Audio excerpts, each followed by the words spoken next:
Welcome back. In our lecture for this week, we're going to talk about subcultures. Now, within the overall culture of the U.S., a subculture retains a varying mix of the values, beliefs, and symbols of their culture of origin. And these groups form subcultures that can become important target markets for marketers, specifically in terms of segmentation strategies. While subcultures typically evolve around immigration, they also form from naturally occurring subdivisions within a society. All societies contain such subgroups, which may be based on age, social class, and regional differences.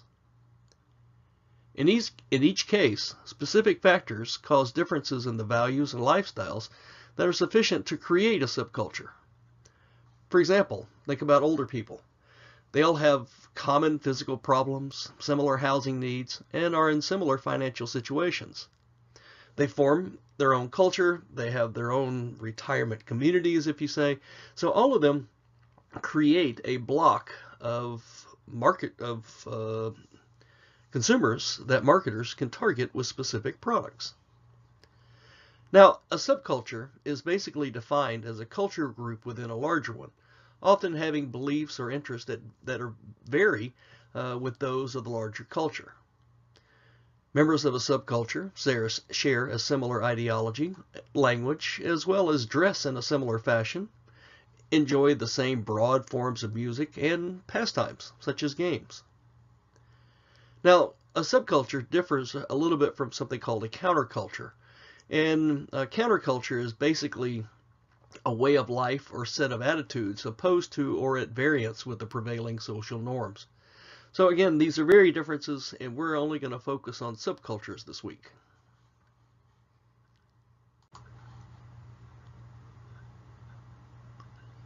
There are many different ways that we can look at subcultures.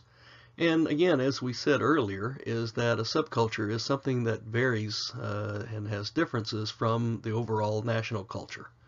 So first, before we look at some of the subcultures that are out there here in the U.S., let's look at our national culture.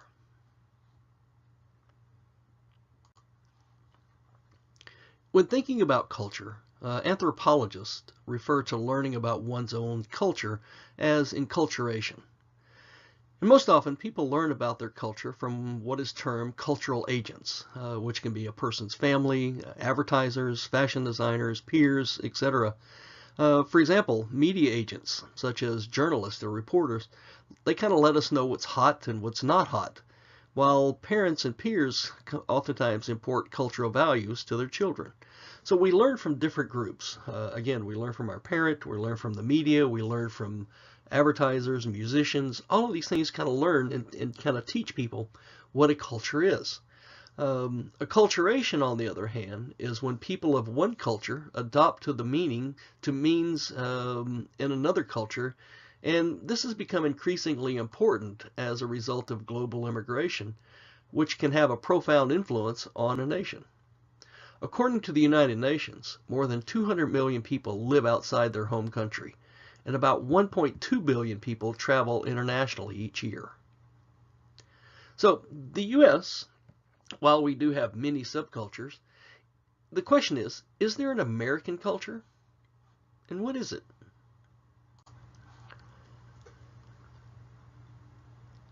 I think that if we are to look at an American culture, we have to understand that it's been shaped by a wide variety of cultures. Although our base culture, I guess you could say, is from Western Europe, we have also other influences to the U.S. culture, the melting pot, I guess you could say, that come from Native American, Latin American, Africans, and Asians. Keep in mind that marketing can also influence culture, but culture can also influence marketing. Marketers embrace culture as a way to distinguish their products from competitors. And many advertising messages use choice, for example, as a key selling point, such as Pepsi's choice of a new generation. Or they focus on the value of time, such as FedEx overnight guarantee, or even with Domino's with their delivery. So if we think about the U.S. culture, there are about 6 things that come to mind. First is that these elements, they capture the essence of America. First, choice. Here, in America, we kind of have the belief that you can choose your own destiny and that hard work does pay off. We also have the aspect of control. We think that we are in control of our lives. Now, notice that choice and control differ on the point of action. With choice, people decide what they want, whereas control allows people to achieve their goals. Another element of the U.S. culture, I guess you could say, is the aspect of charity. Americans have a strong belief in giving back either in the form of time or money. In fact, Americans give more money to charity per capita as a percentage of gross domestic product than any other country in the world. However, when we look at the percentage of Americans who make charitable contributions, the U.S. kind of places 13th, with 65% of citizens making some type of annual donation. Myanmar was number 1 with 85%, followed by the UK with 76%. The fourth element, I guess, of the American culture is the aspect of time. There's kind of a strong belief here that time is money, and Americans kind of adhere to a very strict time schedule.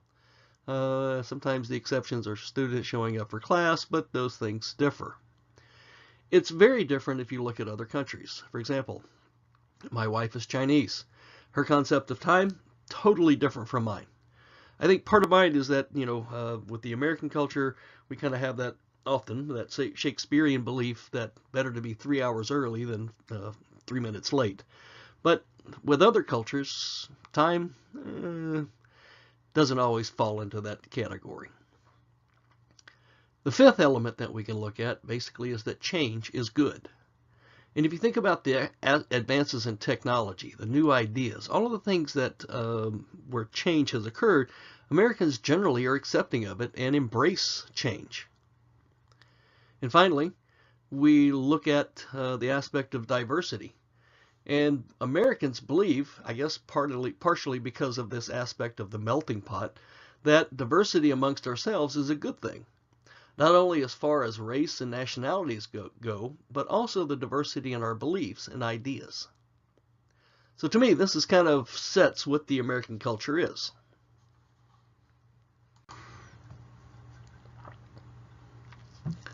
So next, let's look at regional cultures, or subcultures, if you will. So when we think about a regional subculture, I think one of the easiest ways to look at it would be to look at the U.S. map. In general, we look at the U.S. as being broken down into basically 4 different geographic areas. You have the West, the Midwest, the Northeast, and the South. But inside all of these, there are differences. For example, in the West, you have the Pacific aspect, and then you have the mountain. And in the South, again, you have the West-South, you have the South Atlantic, you have the East-South. All of these, from a cultural standpoint, are very different areas with very different people, with very different beliefs, very different cultures. And again, think about the Southern culture. What does that mean? Think about the Western culture. What does it mean? Some of it, because of migration, people moving from one area to another, gets carried along with it. But oftentimes we do have a belief that there are certain things in certain areas of the country that are different from the rest of the world and the rest of the country even. For example, if you think about the differences between people in the South, we'll just use that as a very broad group, and people in the West, there's a lot of differences. What are those? What do you think that they are? How are people in the South different from people out in California or Oregon or Washington? Interesting question.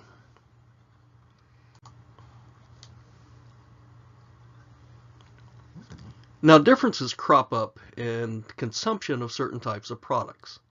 For example, if you look at imported beers, the Northeast, very heavy with imported beers, where in the South and the Midwest, not so much.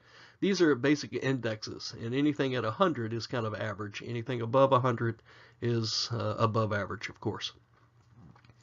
So again, if you look at it, tooth whiteners are very, used more often in the Northeast and in the West. But bagels, Northeast, but not so much in the South, because in the South, hell, we prefer Krispy Kreme donuts. Going to concerts, very heavy in the Northeast and the West, not so much in the Midwest and the South. But then again, if you look at fly fishing, in the West, because of the lakes that they have and the rivers that they have, fly fishing is very popular sport out there. Skateboarding, same thing, very heavy in the West, although I think the rest of the country is slowly catching up. But then, let's look at college football. Northeast, 64 is what their index is, which means they're not very much into college football. Probably because they don't have any teams worth a darn, but that's a different story. But if you look at the South and the Midwest, it's kind of a third religion out there, right? And again, if you look at it, the West and the Midwest really like The Simpsons, whereas the South, not so much. So these are just some interesting little regional comparisons. Now, of course, there are other differences between people that live in various regions in the U.S. For example, in some parts of the country, they say you guys, others say you all, and of course, the right way to say it down here in the South is y'all. Other things, think about how we generic names for a soft drink. Now, this map basically represents the most popular term used in certain areas. The choices are basically pop, Coke, or soda. Well, pop, which is represented by blue, is all throughout the Midwest and the northern parts of the country, where Coke is basically used as the generic term for a soft drink in the South. But again, you also see some regional differences. For example, if you go down south toward Miami and along the coast at the bottom, you see that soda is the preferred term, which is very similar to what is up in the New York, the Northeast, and also out in the West. Well, if you think about it, many of the people that live in South Florida immigrated, or migrated, I guess you could say, from the New England area. So they carried the name with it, and it's stuck.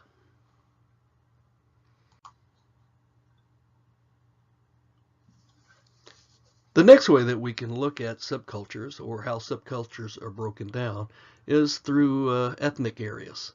And again, you have the aspect of nationality and also race. But in these, marketers have to be very cautious in how they approach these and how they use these, because oftentimes you can make serious mistakes trying to match up a culture, trying to tap into a subculture without fully understanding that subculture.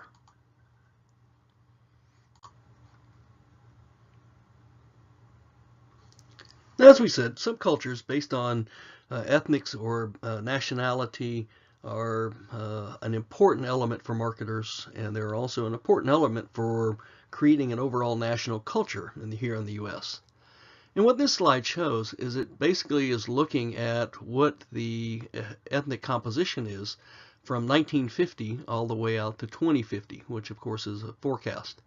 And one of the things that you'll notice is that the white population is going to be decreasing, the Asian population is the white population is decreasing, the Asian population is increasing, the black or African American population is kind of staying the same. It looks like there may be some decrease, and again, these are only percentages, but the Hispanic population is going to continue to grow to about 27-28% by 2050, based on these projections.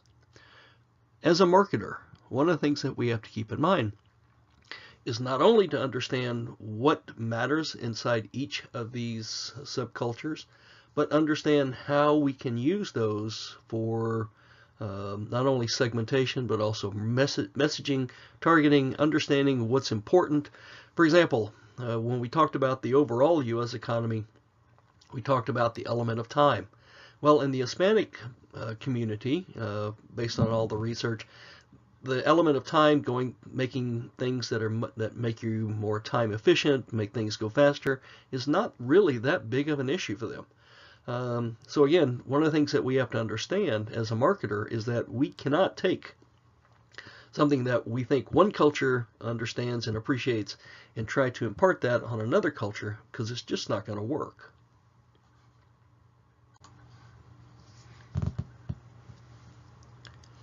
Now, some people feel very uncomfortable with the notion that marketers should explicitly take into account people's racial and ethnic differences when they formulate strategies. Still, we must, because ethnicity affects consumers' behavior. Targeting using such characteristics could be very challenging, and it's not always easy to find members of a distinct group or in our society. Many people kind of connect with multiple groups. For example, I was interested to see some of the backlash recently that cropped up around Bruno Mars, where a lot of members of the black community were basically calling for, not very pleased with him, I guess, because he just won 6 Grammys. But basically, claiming that he has taken their music and he's not black, and so he should not be recording this type of music. But what I fail to understand is that, it's music, and it's not my genre, it's not my favorite type, but it seems to me that a lot of people like it, and he always does pay homage to the musicians that inspired him. So, to me, go for it. So, oftentimes is that we have to keep in mind that some products that may start in one culture will grow out to become very popular among all cultures. One of the interesting things to me, I guess, with my connection to my wife with her Chinese background, is that fortune cookies, a staple in Chinese restaurants, of course, are a U.S. invention. They were developed in the U.S. and they're not really that popular in China because they were never there. But other things that products can become de-ethnicized when it becomes more appealing across very wide ranges of groups. For example, bagels are very popular with many people in the U.S., and they basically started in one central culture up in the Northeast.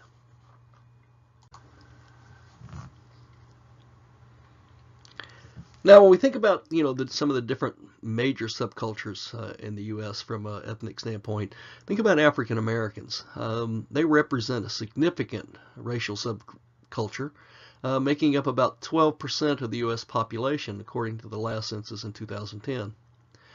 And although African Americans differ in some important ways, they're not really that different from white consumers in others. For example, both groups have about the same overall spending patterns. They each allocate about 2/3 of their incomes to housing, transportation, and food. This is very different from many of the other subcultures, such as Hispanic or Asian, which shift how they spend money in different ways.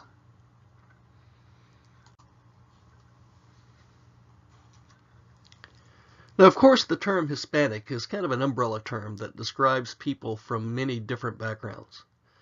About 60% of the Hispanics in the U.S. are from Mexico, with the next largest group from Puerto Rico making up less than 10%. But the phrase Hispanic also captures Central Americans, Dominicans, South Americans, and Cubans. The segment is relatively easy to find, with more than 50% of them living in major metropolitan areas such as Los Angeles, New York, Miami, San Antonio, San Francisco, and in Chicago. However, among many Hispanics, there is a relatively low level of acculturation. They really have a very different sense. They kind of keep their culture very close to themselves, and for example, many continue to speak mainly Spanish, and some have a hard time coming to grips with English and not wanting to learn English because they want to hold on to their culture. So, again, but Hispanics are very brand loyal. Okay? That's one of the things that once they become loyal to a brand, they kind of stay with that brand.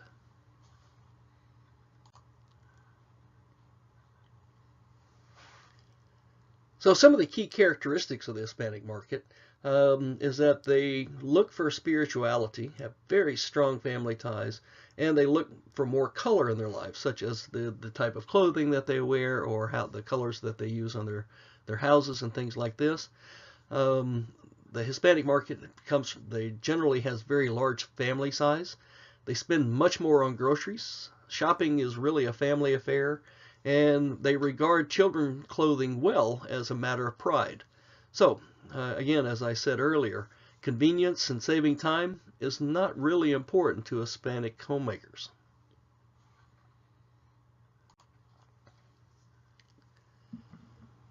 And the last group we're going to talk about briefly is Asian Americans. Now, Asian Americans are the most affluent and best educated among all the subcultures. They're most brand conscious, but they're also the least brand loyal.